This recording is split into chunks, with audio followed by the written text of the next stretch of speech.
하나님의 말씀은 사무엘하 12장 15절에서 31절입니다. 사무엘하 12장 15절 나단이 자기 집으로 돌아가니라. 우리의 아내가 다윗에게 낳은 아이를 여호와께서 치심에 심히 알는지라. 다윗이 그 아이를 위하여 하나님께 간구하되 다윗이 금식하고 안에 들어가서 밤새도록 땅에 엎드렸으니 그 집의 늙은 자들이 그의 곁에 서서 다윗을 땅에서 일으키려고 하되 왕이 듣지 아니하고 그들과 더불어 먹지도 아니하더라. 이래 만에 그 아이가 죽으니라. 그러나 다윗의 신하들이 아이가 죽은 것을 왕에게 아뢰기를 두려워하니 이는 그들이 말하기를 아이가 살았을 때 우리가 그에게 말하여도 왕이 그 말을 듣지 아니하셨나니 어떻게 그 아이가 죽은 것을 그에게 알릴 수 있으랴. 왕이 상심하시리로다 하니라. 다윗이 그의 신하들이 서로 수군거린 것을 보고 그 아이가 죽은 줄로 다윗이 깨닫고 그의 신하들에게 묻되 아이가 죽었느냐 하니 대답하되 죽었나이다 하는지라.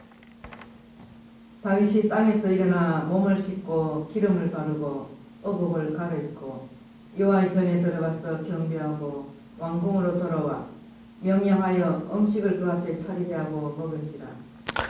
그의 신하들이 그에게 이르되 아이가 살았을 때에는 그를 위하여 금식하고 우시더니 죽은 후에는 일어나서 잡수시니 이 일이 어찌 됨이니까 하니 이르되 아이가 살았을 때 내가 금식하고 운 것은 혹시 여호와께서 나를 불쌍히 여기사 아이를 살려주시는지 누가 알까 생각함이거니와 지금은 죽었으니 내가 어찌 금식하랴.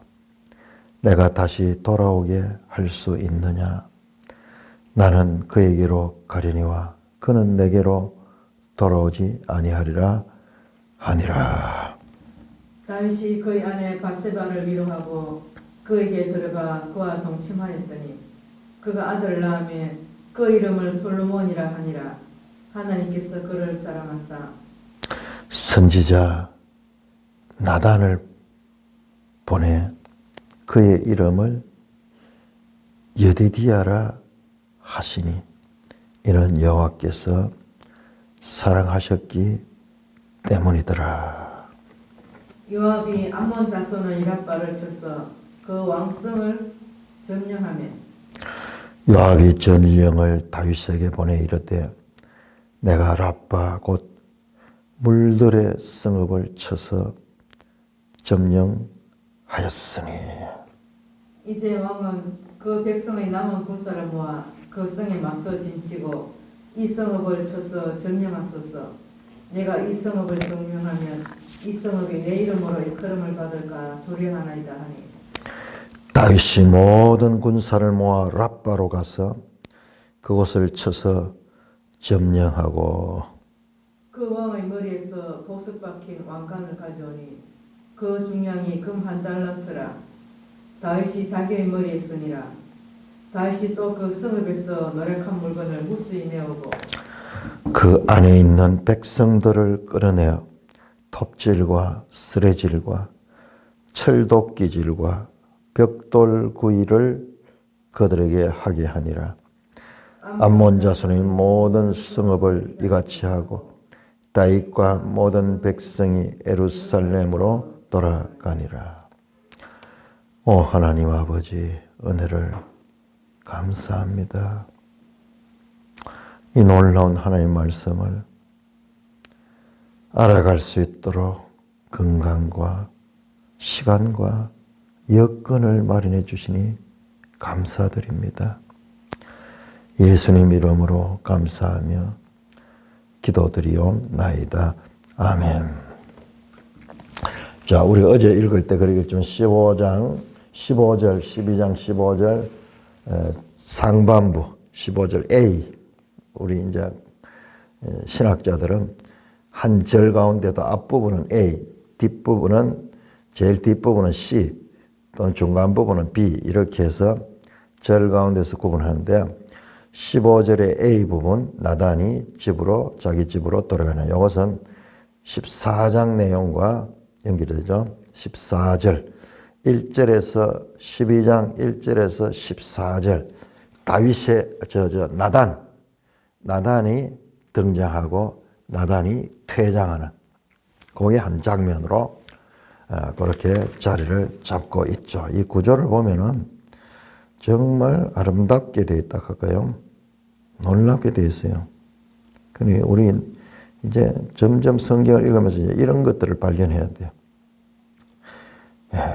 1절에 보면 여호와께서 나단을 다윗에게 보내시니 이제 할 이야기 다 하고 나단이 돌아가니라 퇴장하고 그 다음에는 이제 그 이후에 나단이 와서 이야기했죠.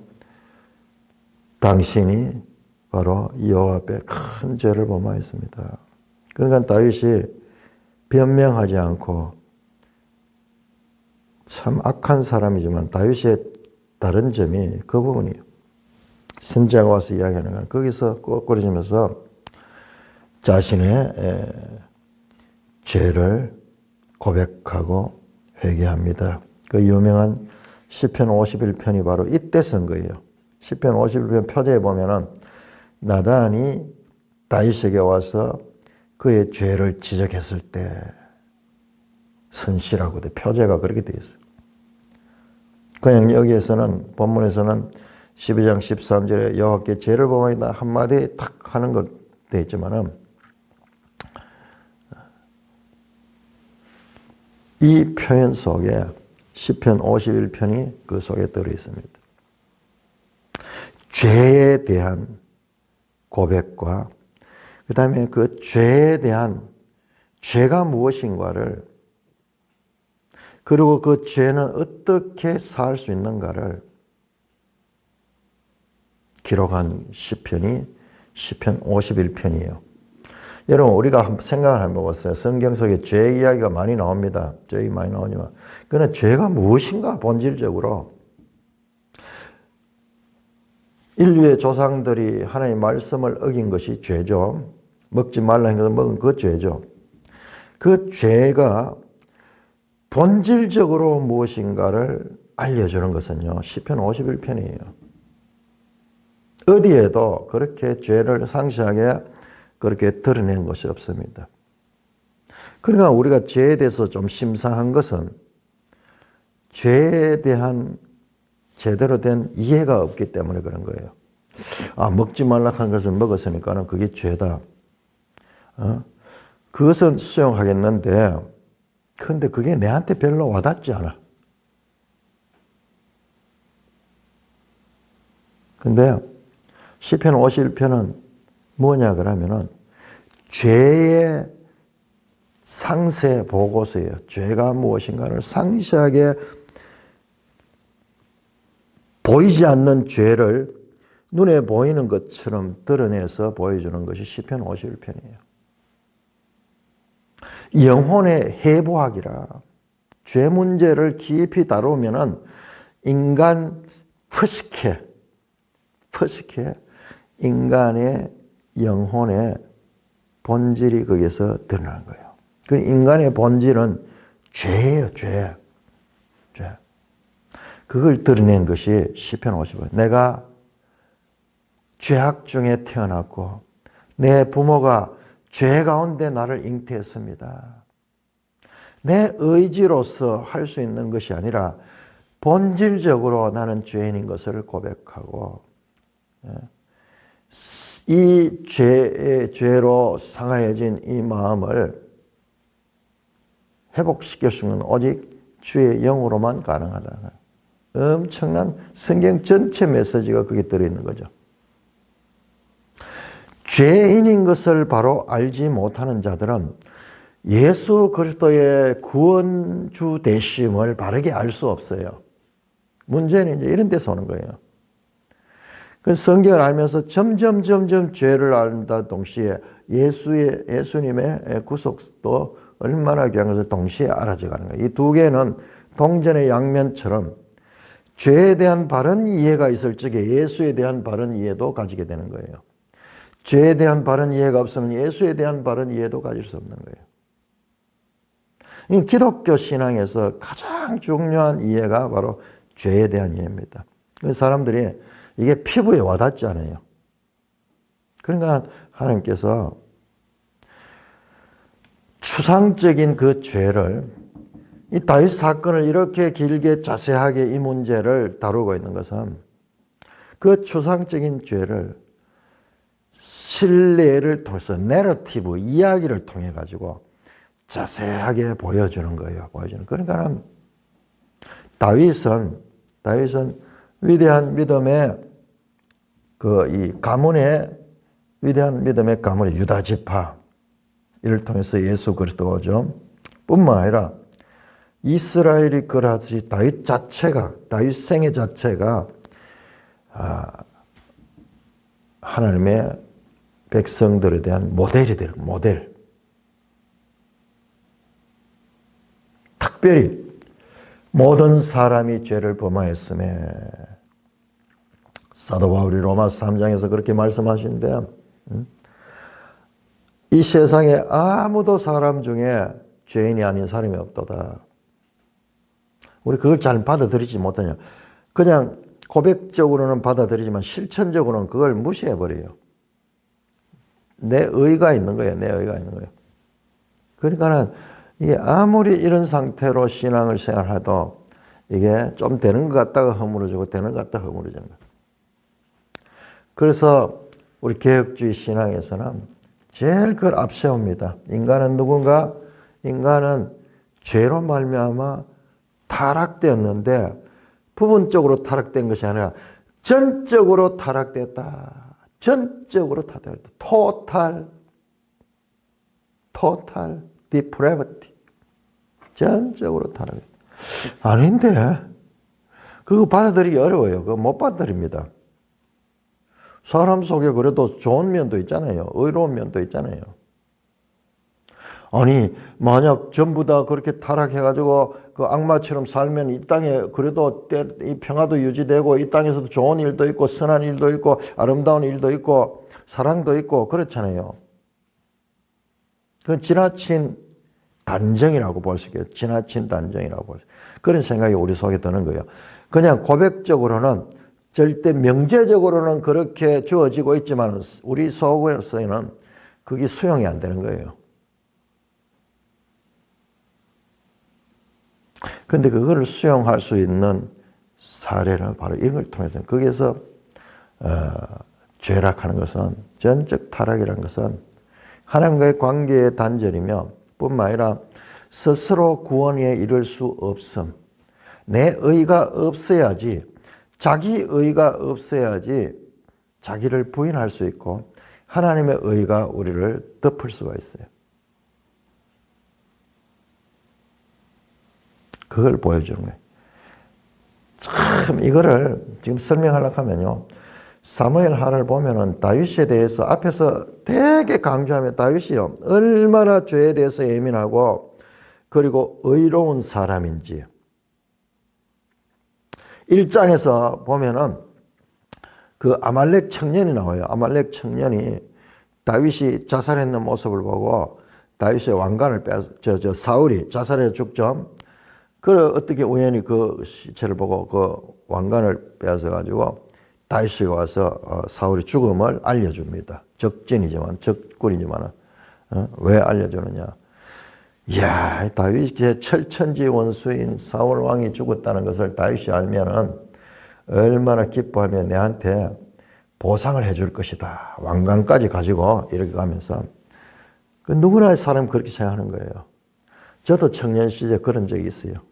지금 생각하면 그게 내 자신을 떠올라요.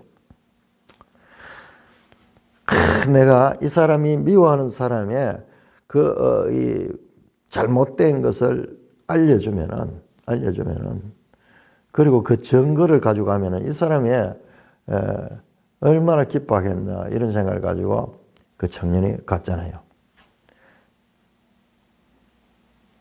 그러니까 지금 우리가 11장에 다윗이 죄를 숨기려고 하는 그 모습뿐만 아니라 앞부분부터 나오는 전부 죄인들의 모습이에요. 그래 와가지고 쫙 그걸 알립니다. 내가 이 왕관을 가져왔습니다. 사울을 내가 죽였습니다. 그러면서 자기는 큰 보상을 기대했잖아요. 다윗이 그를 죽여버립니다. 다윗이 그만큼 공의로운 사람. 비록 자신을 죽이려고 하는 사람이 많은가 하나님의 아들, 하나님이 기름 부어 세우신 왕이라고 하는 것을 늘 존중하면서 그건 보통 사람이 아니잖아요. 그 모습을 앞에서 여러 번 보여줍니다. 그 뒤에 아브넬 사건. 요압이 아브넬을 죽여버리잖아요. 요압은 사울 쪽의 장군인데 아직까지 사울 그 세력들이 잔당들이 많이 남아 있었어요. 아브넬이 다윗에게 와서 이제 다윗의 부하가 되고 나를 자신에게 바치겠다. 이랬을 적에 요압 장군이 아브넬이 요압의 동생을 아비생가를 죽여버렸죠. 과거의 전쟁에서. 그는 그 길에서 그를 죽여버립니다. 그때 그 죽은 적장 아브넬을 위해서도 탄식하며 그의 장례를 치러줍니다. 그러니까 이 다윗의 의로운 면을 앞에서 많이 보여줬어요. 그건 뭐 사무엘상은 말할 것도 없죠. 근데 그자가 이렇게 돌변해가지고 죄를 짓는데 그것도 무서운 살인 교사죄를 짓고 하는 모습을 보여주면서 대비시키고 있어요. 대비. 이게 분명하게 대비적인 걸 볼 수 있어요. 깊이 살펴보면은 은총이라는 단어가 계속 나와요. 뿐만 아니라요. 사울의 그 손자 머비보셋 있죠. 그 양다리를 저는 걔를 찾아가지고 걔를 왕의 식탁에 앉히면서 은혜를 베풀었다. 그게 했어야 돼요. 하나님처럼 그 약한 사람들 그리고 공정하게 그러는 그 다윗이 이제 자기에게 가장 충성하는 신하의 아내를 범했을 뿐만 아니라 그 신하까지 죽이는 그야말로 악의 극치를 달리는 그 일을 범했는 거예요. 그걸 대조를 시켜주고 있어요. 대조를. 자, 여호와께서 나단을 나단이 돌아가고 보세요. 15절 한번 15절 돌아가니라. 우리아의 아내가 다윗에게 낳은 아이를 여호와께서 치심에 심히 앓는지라. 자, 우리아의 아내라고 되어 있어요. 자, 24절 보세요. 24절 다윗이 그의 아내 밧세바를 위로하고 지금 여기에는 정식으로 서로 이제 우리아가 죽고 그랬으니까는 다윗의 아내가 됐는데 근데 성경은요 우리아의 아내라고 기록하고 있어요. 이게 그냥 쓰는 게 아니에요. 11장 3절, 26절, 12장 9절, 10절 계속 우리아의 아내라고 써왔어요. 우리아의 아내. 24절이 다윗이 그의 아내 밧세바를 위로하고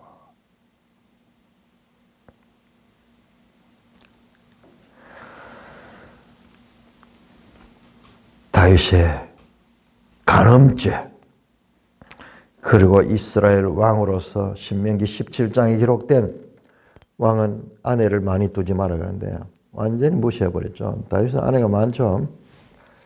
성군 다윗이라고 이야기하지만 그의 또 죄인 그걸 드러내주는 거예요.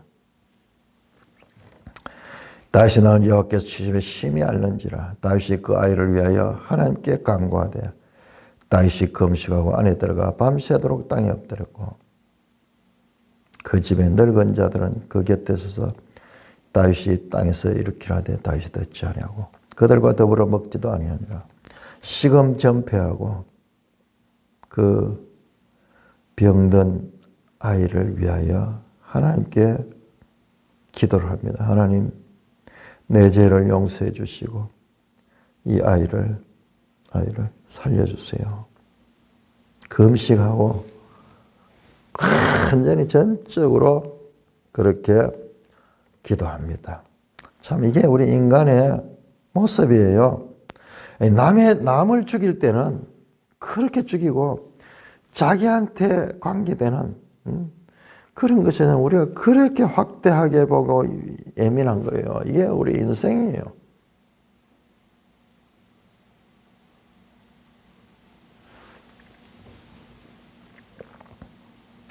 전쟁터에서 수많은 사람들을 죽이고 전쟁터에서 잔뼈가 자라고 심지어는 자신의 죄를 덮기 위하여 충복 우리아를 죽였던 그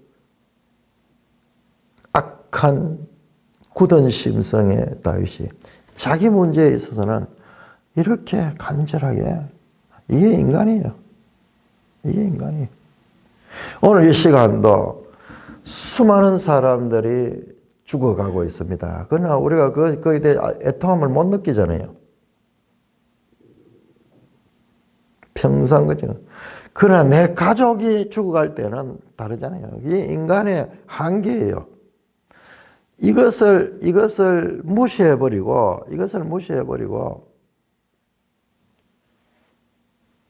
세우는 정치 체제가 공산주의예요, 공산주의. 이걸 무시해버리잖아요, 이거를. 인간이 가지고 있는 이와 같은 이기심이라 그럴까요? 이건 꼭 나쁜 것만 아니에요.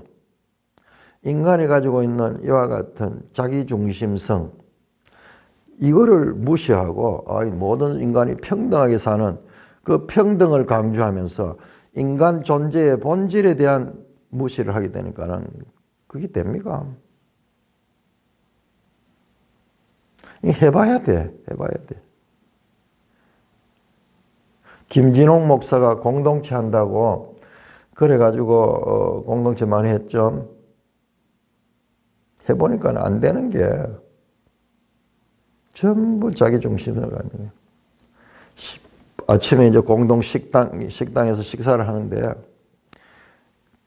칼치가 이래 탁 나오면은 그 칼치를 어머니들이 서로 먹이려고 우리 아이는 칼치 좋아한다 그러면서 가족 자기 앞에 끌고 가고 아니 왜 그 아이만 좋아하나 우리 애도 좋아한다 이러면서 같이 더불어 식사하는 것이라는 이 전제는 참 좋은 뜻인데 더불어 산다는 것인데 그러나 더불어 살면서 엄청난 상처를 받게 되고 그 문제가 생기는 걸 발견하는 거예요.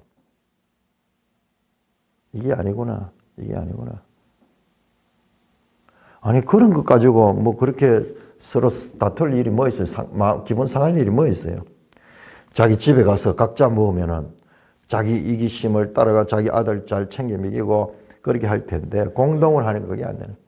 그러니까 그게 얼마나 공상적 정치 체제인지 몰라요. 공산주의 가는 것은. 얼마나 악한지 몰라요. 그게 인간의 이 머리에서 나온 것이 그 결과가 바로 그거예요. 그리고 잘 사는 나라가 세상에 없어요.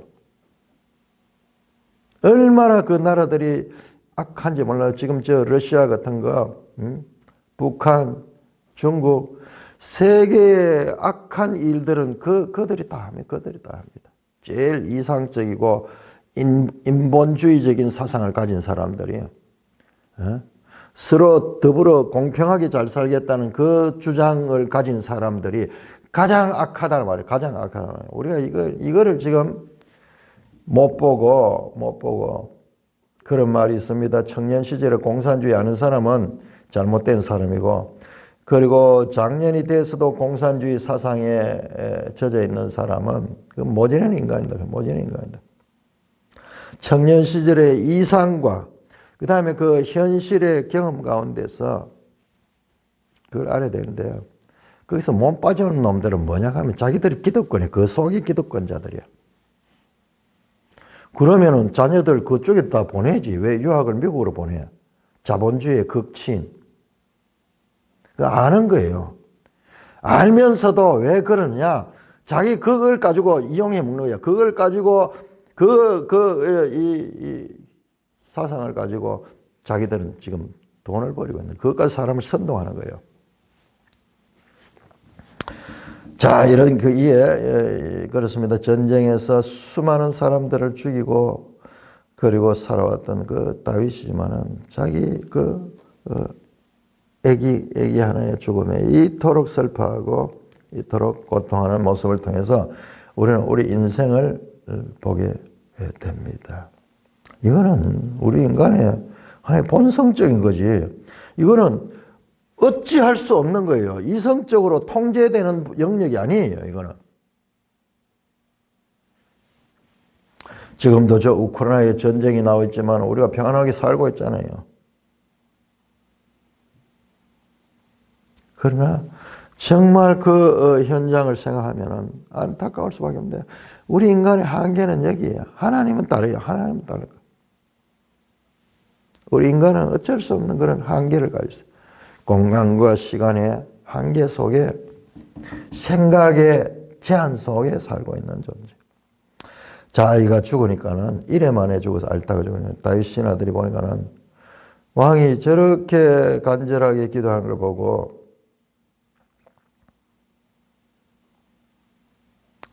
말을 못하는 거예요. 아이가 죽었다고 이야기하면 왕이 얼마나 상심할까.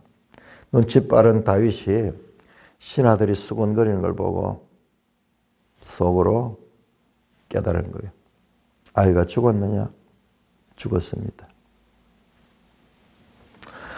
그러면 이제 대성통곡을 하면서 탄식을 할 줄 알았는데 20절 보세요. 20절.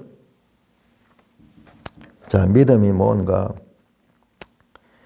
우리가 하나님께 간구할 때 간절히 간구하다 하나님 뜻이 아닐 때는 돌이킬 수 있는 것이 믿음이에요. 그럴 때도 끝까지 붙들고 있는 불신이.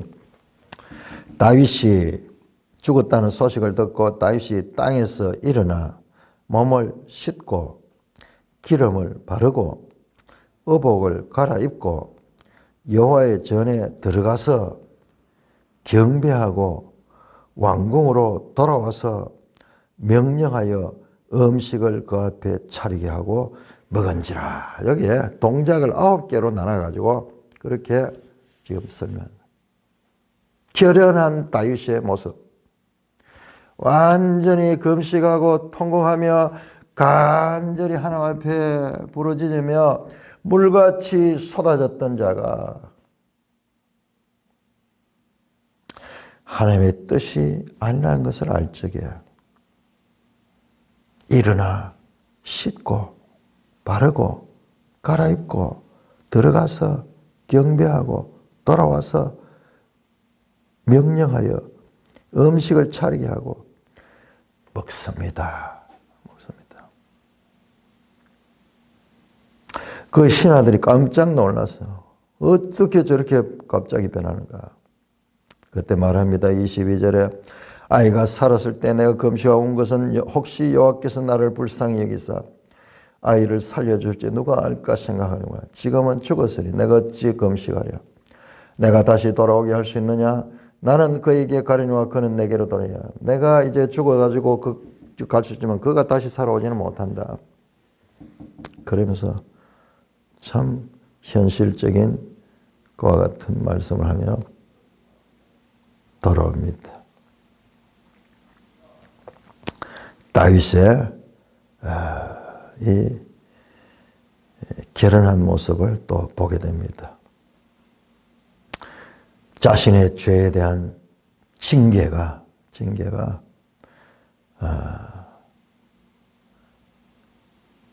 수용합니다. 하나님의 뜻이다. 체념하고 수용합니다. 자, 진정한 믿음이 무엇인가를 우리에게 보여줍니다. 자, 24절 다윗이 그의 아내 밧세바를 위로하고 거기에 들어가 그와 동침했다. 성경에 보세요. 그의 아내 밧세바라는 이 단어가 여기 나오잖아요. 그러니까는 한번 생각해보세요. 이 역사서 특별히 이 사무엘하를 기록하고 있는 기자가 어떤 사람인가? 정교한 장치를 가지고 있다니까는요. 제가 앞에서 이야기했잖아요. 계속 이 스토리, 이야기로 되어 있는 이 역사서는 그냥 객관적인 역사서가 아니라 영화 한 편의 영화처럼 수많은 장치들이 그 속에 숨어 있어요. 지금 여기 이런 변화. 우리 앞에서도 그 단어들 봤죠? 빼앗다, 락화. 불러내다, 야라드. 계속 암시를 주고 있는 거예요. 암시를 주고 있는. 그 다음에 더서 은총, 헤세드. 은총의 사람 다윗. 그런데 그가 그 은총을 잃어버리는 그 모습들. 극명하게 극적인 연출한 거. 그럼 우리 성경을 읽으면서 계속 새롭게 읽을 때마다 새롭게 발견하게 되는 것들이 바로 그런 걸 발견하는 거예요. 그게 성경을 읽고 또 읽는 거예요. 보화를 발견합니다. 그냥 넘어갈 수 있는 이야기지만은 다윗이 그의 아내 밧세바를 위로하고 그에게 들어가 그와 동침하였더니 그가 아들을 낳았다. 그의 이름이 솔로몬이다. 자신의 죄 문제에 대해 가지고 예민해야 되지만은 그러나 그 죄 문제에 사로잡혀 가지고 계속 그 죄책감에 눌려서 사는 것은 하나님이 기뻐하지 않습니다. 우리 여기서 이걸 배워야 돼. 그것은 사탄이 좋아해요. 사탄이. 그러니까는 이걸 알게 되면은 십자가에 못 박힌 예수님을 지금도 벽에다 붙여놓고 있는 종교, 그대로 이렇게 가시관을 쓰고 달려가지고 고통받고 이 죽은 그 예수의 그 형상을 세워놓는 종교는 무슨 종교예요? 고정시켜놔. 돌로 만들거나 쇠로 만들어가지고 그 장면을 고정시켜놔. 그것만 보게요. 그 잠시 있더니요. 부활하셨어. 지금 보좌 우편에 계시는 그 예수를 못 보게 가리는 거예요. 죄에 대해서 청산했으면 깨끗하게 받아들여야 돼요. 그런데도 불구하고 마치 내가 큰 빚을 지고 있었는데 그 빚을 누가 대신 갚아줘서 그러면은 더 이상 내가 그 빚쟁이로서 그 심정을 가지고 살면 안 돼요. 그 탕감해 준 것 때문에 대신 변제해 줬는 것, 그것을 받아들이면은 나는 이제 더 이상 거기에 빚쟁이의 그 심정으로 눌려서 살면 안 돼. 그거는 그 탕감해 준 사람을 그 모든 일을 무시하는 게 돼요. 용서받았으니까는 이제 다시 들어가는 거. 하나님이요. 이 다윗을 복을 주시는 거예요. 여호와께서 그를 사랑하셨다. 이 죄인을 사랑하셨다는 거예요. 다윗 자신도 이제 밧세바를 안 해요. 그런데 우리 인간 입장에 서면은 참 하나님 무심하죠. 어떨 때 하나님 나쁘지 않아요. 아니 그 밧세바의 그 이 억울하게 죽은 그 죽음을 놔두고 그 아내를 가지고 행복하게 살고 그 가정을 꾸려 살도록 하니까 우리는 수용하기 힘들잖아요. 나쁘잖아요.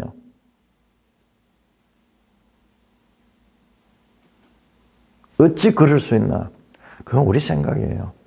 우리 생각을 가지고 하나님을 제한하거나 하나님을 판단하면 안 돼요. 그건 불신이에요, 불신. 하나님은 아십니다. 우리가 죄인이라는 것을. 그렇기 때문에 하나님은 크게 상처 안 받아요, 실제적으로. 우리 죄 짓는 문제 때문에. 이러면 이걸 가지고 다시 이걸 이용하는 사람들이 있어.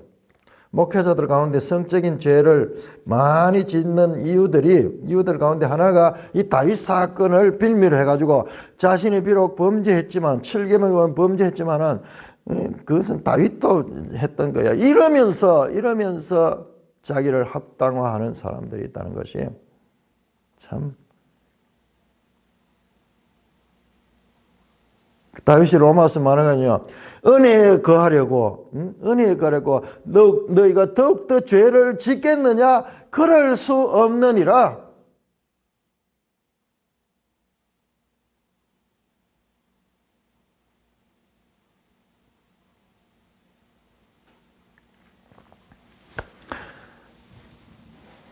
자, 그렇게 해서 아이를 낳습니다. 그러니까 하나님께서 언제 그랬나듯이, 우리 세상 날씨도 그렇잖아요.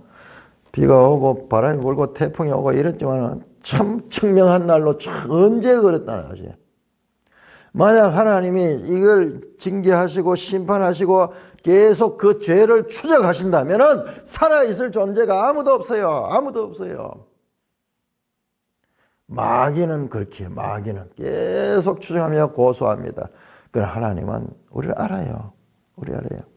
마치 우리가 애기들이 무슨 해가 실수를 했는 것, 그걸 가지고 우리 다 이해하잖아요.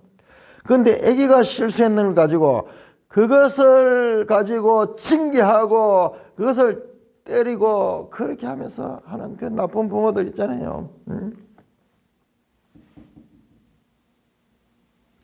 그렇게 하면 안 돼요. 아들을 낳으며 이름을 솔로몬이다. 여호와께서 그를 선할 선지자 나단을 보여 그의 이름을 나단을 보내가지고 하나님 보내잖아요. 나단이 다윗을 찾아왔을 때는 책망하기 위해서 찾아왔는데 이번에는 다시 복을 주기 위해서 찾아왔습니다. 이름을 여디디아라. 여디디아, 영어로 beloved of the 야호하. 야디디아, 하나님의 여호와의 사랑을 입은 자. 야한 게 야훼거든요. 야훼의 사랑을 입은 자다. 이는 여호와께서 사랑하시기 때문이더라. 자, 보세요. 26절 어떻게 나오는가? 요압이 갑자기 전쟁터 이야기를 합니다. 랍바 전쟁터 이야기를 합니다. 자, 한번 보세요. 11장 1절에 랍바 전쟁터가 나옵니다. 이제 요압이 여기에서 이제 그 랍바 성을 포위하는 그 나라예요. 그러다가 밧세바 이야기 나옵니다. 밧세바 이야기. 밧세바 사건은 지금까지 이어집니다. 계속 이어지고 아이가 죽고 그 다음에 솔로몬이 태어나는 12장 몇 절입니까? 12장 25절까지 이 이야기의 연습입니다. 나단에서 12장에서 나단에 시작해서 나단, 여기서 바울은 밧세바에서 쭉 해서 이 범죄색은 다윗의 범죄. 자, 근데 12장 26절부터 마지막 절까지, 마지막 절이 몇 절입니까? 31절까지 다시 랍바 전쟁터가 나옵니다. 이거 보세요. 이 구조, 샌드위치 구조라고, 샌드위치 구조. 랍바에서 랍바가 이 밧세바 사건 이것을 속에 두고 랍바에서 랍바 이렇게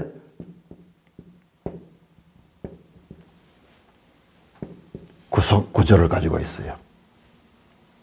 그래서 이것을 같이 먹도록 돼, 같이 먹도록. 보세요. 얼마나 정교한가, 얼마나 정교한가. 이게 히브리 이 문학의 특징이에요. 이런 구조를 알면은 성경을 이해하기 딱 한 단락이 끝나는 거예요. 한 단락이 끝나는 거예요. 아니나 다를까 13장부터는 이제 다른 이야기는 다윗의 아들들 이야기가 나옵니다. 이렇게 딱 정교하게 구조를 가지고 있어요.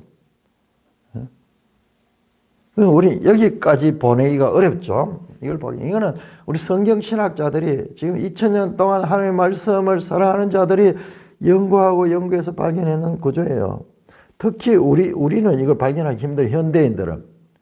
근데 고대인들은 어떤 면에서 이런 구조를 익숙한 것 같아, 익숙한 것 같아. 그렇게 한번 보세요. 자, 그럼에도 불구하고 라빠의 전쟁은 승리합니다. 자, 요압이 나옵니다. 요압이 암몬 자손을 라빠에 쳐서 그 왕성을 점령했다. 여기서는 이제 포로로 삼고 포위했다 칸까지 나왔다가 이제 점령했습니다. 요압이 전령을 다시 보다 내가 라빠 곧 물들의 성읍을 쳐서 암몬의 수도 라빠 이름이 물들의 성읍이네요. 나중에 라빠를 한번 자세히 한번 봐야 돼요. 라빠가 왜 물들의 성읍인가? 거기에 무슨 물이 있는가? 라빠를 점령했다. 이제 왕은 그 남은 군사들을 모아 왕이 이제 요압이 다 승리했어요. 이제 이 정복을 눈앞에 두고 있는데 근데 그 마지막 정복의 정점에는 왕이 와서 그걸 점령하도록 그렇게 만들고 있습니다. 내가 이 성읍을 점령한 이 성읍이 내 이름으로 일컬을 받을까 두려워하나이다. 요압이 참 겸손하죠. 겸손하고 그 다음에 왕을 높입니다. 그러나 우리는 이 요압이라는 인물을요 쉽게 보면 안 돼요. 요압이라는 인물은 무서운 인물이에요. 우리가 이까지 다룰 수가 없기 때문에 그냥 넘어왔지. 사실 이 우리아를 보냈는 사람이 요압이잖아요. 그리고 우리아를 전쟁터 앞쪽에 나가서 하라는 그 다윗의 지령을 무슨 뜻인지 자기는 눈치채고 있잖아요. 그러면서 충성스러운 부하를 앞에 놓고 이 우리아는 계속 내주, 직속상관은 요압이야. 다윗은 그 위에 있지만 그럼에도 불구하고 내주 요압 그랬어요. 그런데 이 요압이 자기의 부하를 전쟁터에 제일 앞장서 내보내가 죽이게 하는 물론 왕의 이 명령이지만 그걸 실행하는데 같이 동참하는 이 인물은 보통 인물 아니에요. 왜? 앞에서 그 아브넬을 왕의 명령도 없이 왕은 지금 그 아브넬과 화친하려고 하는데 그 아브넬을 자기 마음대로 죽여버리잖아요. 수레의 아들입니다. 자, 우리 한번 볼까요? 3장, 사무엘하 3장. 이야기할 게 너무 많아요. 인간 군상들의 이런 모습들.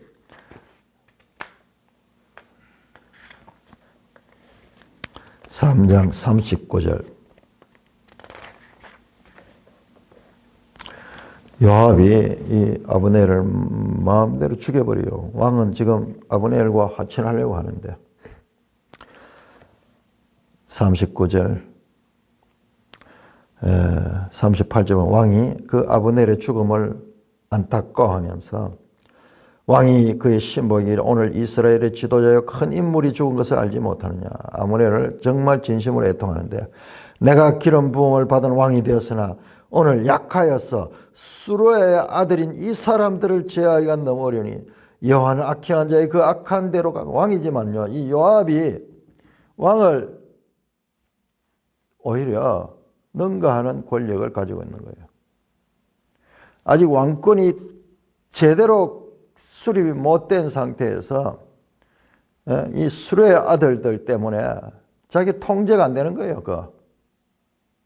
하나님께서 그에게 심판해 달라고 그렇게 할 정도로 이 수레의 아들, 특별히 그 가운데 또 요압은 지금 이 표면만 보면은 참 충성스러운 신하 같지만은 그렇지 않습니다. 보통 인물이 아니에요. 나중에 결정적으로요 다윗을 떠나기도 합니다. 자, 요압이 그렇게 합니다. 그러니까 이 성경을 통해서 우리 정답을 지금 가지기 힘들어요. 지금 표면만 보면 안 돼요. 쭉 흐름을 봐야 돼, 흐름을. 그러니까 하나님 말씀을 그 흐름을 통해서 전하고 있는데 우리는 이렇게 보지 못하고 이 단면만 가지고 이렇게 보니까는 하나님 말씀을 오해하게 되는 경우가 많죠.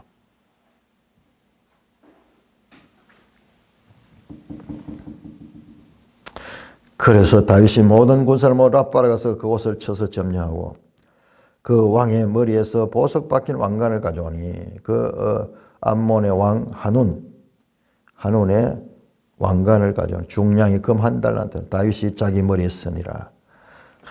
그 적장에 이 암몬과의 전쟁이 한 2, 3년 걸렸는 것 같네요. 오래 걸렸어요.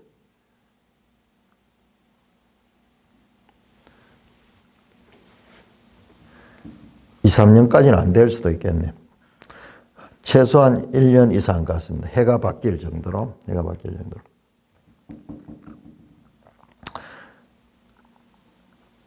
그리고 그 성읍에서 노력한 물건을 무수히 내오고 그 백성들을 끌어내어 톱질과 쓰레질과 철도기자 그들을 부역시킵니다. 전리품을 가져오고 그 다음에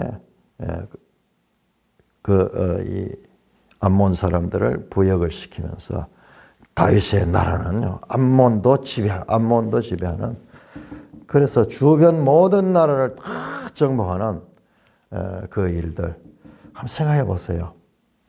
이와 같은 범죄한 다윗 가운데도 하나님께서는 그 나라를 지켜주시고 다윗의 왕권에는 손대지 않았습니다. 다윗의 범죄는 다윗의 실패는 하나님의 구원 역사를 막을 수 없습니다. 반대로 하나님의 구원 역사는 하나님의 주권적으로 사람이 그것을 좋은 일을 해서 내 구원을 내게 끌어온다거나 나쁜 일을 해서 내게 온 구원을 버릴 수 있다거나 그럴 수 없다는 말씀이에요.